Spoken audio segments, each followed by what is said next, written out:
السلام عليكم ورحمة الله وبركاته. هنتكلم يا جماعة دلوقتي عن ماتش اللي ماتش المصري والأهلي، الماتش اللي كان فيه حاجات غريبة حصلت في الماتش. هو كده كده احنا مش هنتكلم عليه، يعني ايه ان هو ماتش مهم جدا، لأن في الأول وفي الآخر ده ماتش تحصيل حاصل، ولا يأثر مع ده ولا يأثر مع ده في أي حاجة. نتكلم عن ايه كام نقطة بسيطة جدا. إن يا جماعة الأهلي بأمانة الأهلي ما عندوش دكة بالمنظر اللي احنا شفناه الأهلي بأمانة ربنا ما عندوش دكة خالص. كام لعيب في الأهلي كده واثق إن الجماهير مش حباهم، مثلا زي محمد فخري. يعني محمد فخري ده وربنا بتفرج عليه، جات له فرصه انفراد.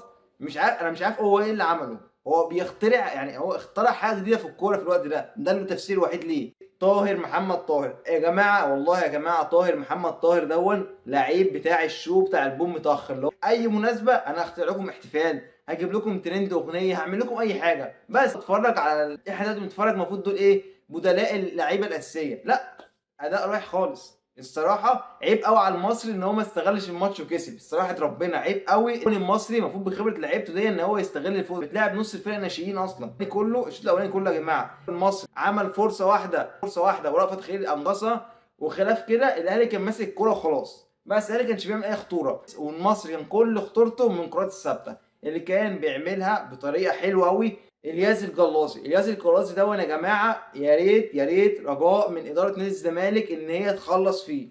يا ريت. احنا شايفين اللعيب ده اصلا لحد الدقيقه 60 ولا 65 هو اللي بيلعب لوحده قدام الاهلي. كل خطوره لازم تلاقيها معديه من عليه، يا اما هو صانعها يا اما هو مشارك فيها.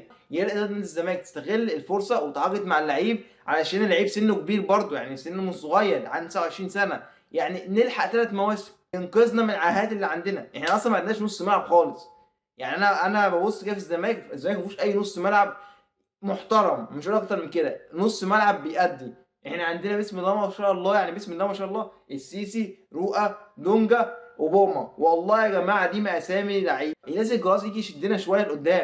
وعايزين برضه يا جماعه الصراحه نشيد كريستو. احنا شفنا كريستو برضه يعني كان بيحاول لوحده. يعني هو اصلا الفرصه الوحيده الاهلي في الشوط الاولاني كان فاول ليه، وهو حاول يعمل منه خطوره.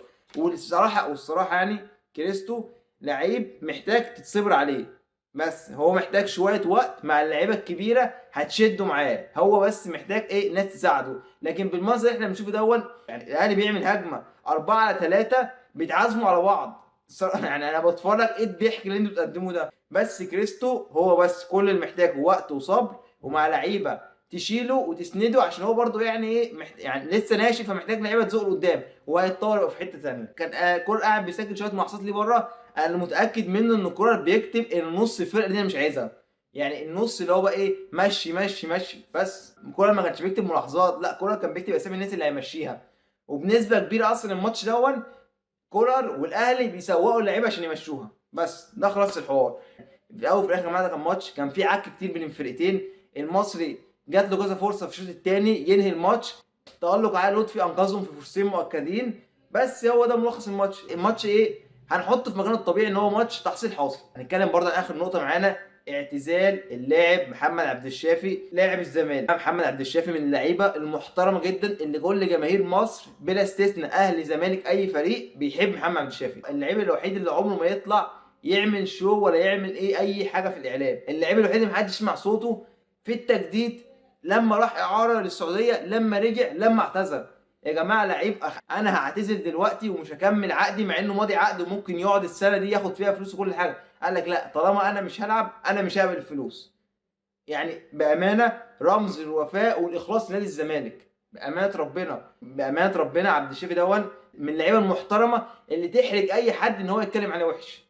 لعيب ملتزم بره الملعب وجوه الملعب، ولما بيجي يجدد ما بيعملش اي حاجه، عكس لعيبه كتير بنشوفها. في لعيبه تيجي تجدد تعمل بقى قلبان في الاعلام وكده، لما تيجي تمشي تعمل اعلام وتطلع تتكلم وتصريحات. لا، بيجي في هدوء، بيطلع يعرف هدوء، بيرجع في هدوء، بيعتزل في هدوء، وبيعتزل وبيسيب سنه في مرتبه عشان دعم للنادي. اللي يقول لك نادي الزمالك اللي ليه فضل عليا بعد ربنا، وهو اللي وداني السعوديه اروح المنتخب واكسب بطولات وكل حاجه. لعيب فعلا، ده لعيب بيدي نادي الزمالك حقه، عكس لعيبه تانية او مش لا وتصريحات غريبه عشان تزود السعر والكلام ده. لا بامانه شابوه كابتن محمد عبد الشافي اللاعب الخروج على اللي هو اعتزل حتى في هدوء، ما عملش اي حاجه. بس كده يا جماعه، في الاول وفي الاخر ده راي شخصي، اي حد يقدر يتنقل. والسلام عليكم ورحمه الله وبركاته.